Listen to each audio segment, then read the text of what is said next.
Bonjour, aujourd'hui nous allons parler des violences conjugales et intrafamiliales qui peuvent être une des raisons, une des causes qui te mènent au burn-out. Il n'y a pas que le burn-out professionnel, il y a le burn-out personnel et les deux peuvent se cumuler et forcément te mener sur une période très sombre de ta vie.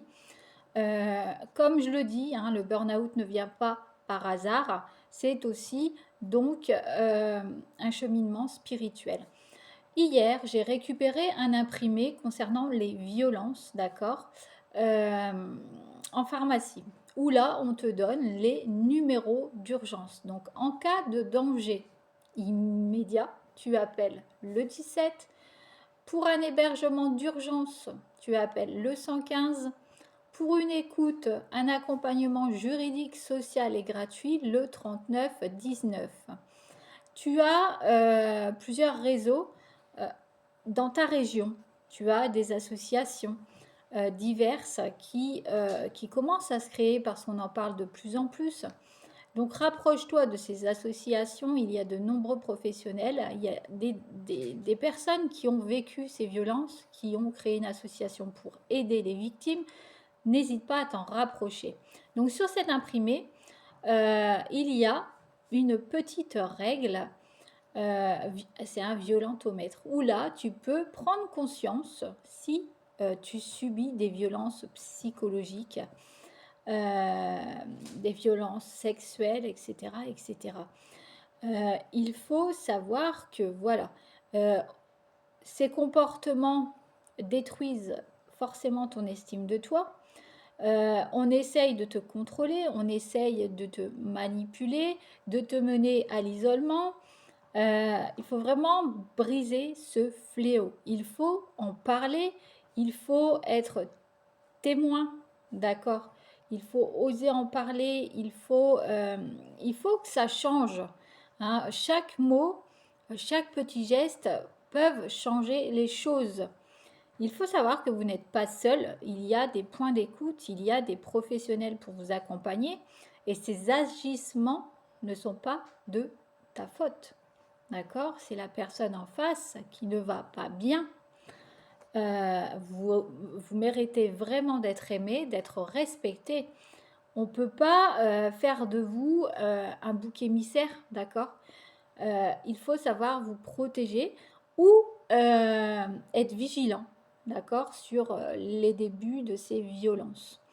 Alors, je te parlais du violentomètre de la pharmacie, où là, moi j'ai pris conscience au final euh, déjà le chantage faisait partie des violences psychologiques. Alors, je vais te lire ce violentomètre. Il faut savoir être vigilant dès le départ. Si on te fait du chantage lorsque tu refuses de faire quelque chose, si on rabaisse tes opinions, qui tu es, tes projets, si on se moque de toi en public, s'il est jaloux, possessif en permanence, s'il te manipule, s'il contrôle tes sorties, de la manière où tu es vêtu, de la manière où tu te maquilles, s'il fouille tes textos, tes mails, tes applis, tes réseaux, si tu es en surveillance, d'accord, s'il insiste à avoir des photos de tes parties intimes, d'accord, s'il t'isole de ta famille, de tes amis, de tes proches, s'il t'oblige à regarder des films porno. Donc là, ça fait partie sur le violentomètre de la vigilance. D'accord? Il faut essayer de dire stop et ne pas tomber sur la partie la plus difficile où là, il faut vraiment te protéger plus parce qu'on passe sur un niveau supérieur. Si l'on passe sur un niveau supérieur, tout ce que je t'ai cité avant, déjà, tu vas forcément l'avoir et vient s'ajouter le reste. Il t'humilie et te traite de folle quand tu lui fais des reproches. Il pète les plombs lorsque quelque chose lui déplaît.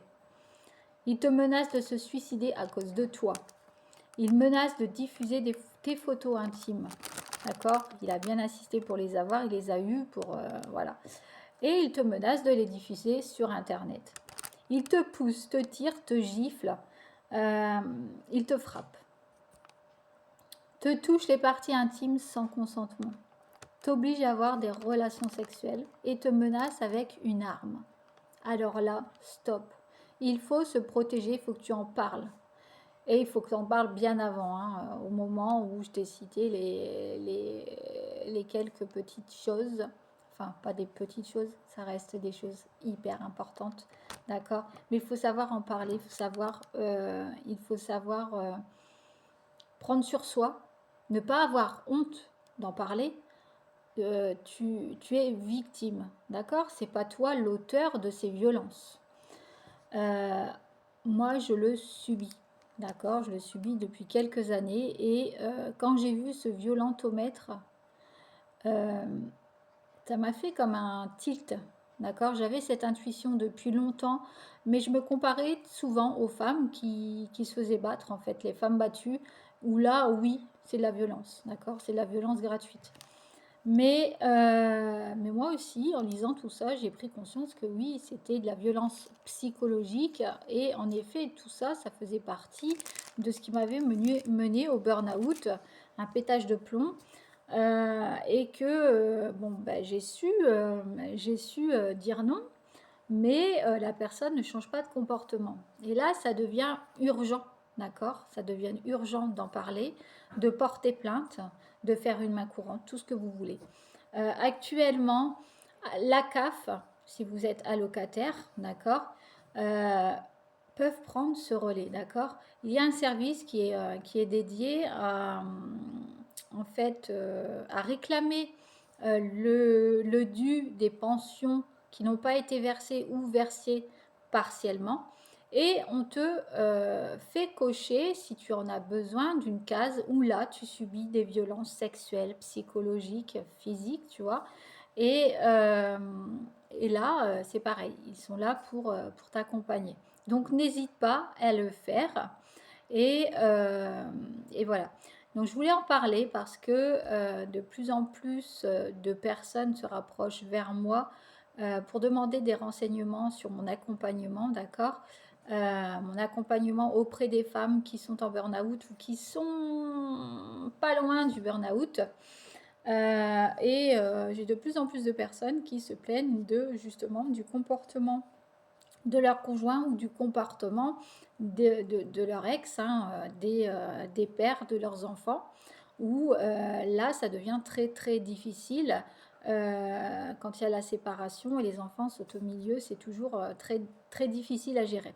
Donc voilà, n'hésitez pas à en parler autour de vous et j'espère que cette vidéo fera guise de prévention vous pouvez la partager. Je suis certaine que d'autres personnes autour de vous ont besoin de ces informations. N'hésitez pas donc à partager et surtout appelez le 15 en cas de danger immédiat, le 115 pour un hébergement d'urgence et une écoute, un accompagnement juridique social gratuit au 39 19. Je vous mets ces numéros, voilà, devant vous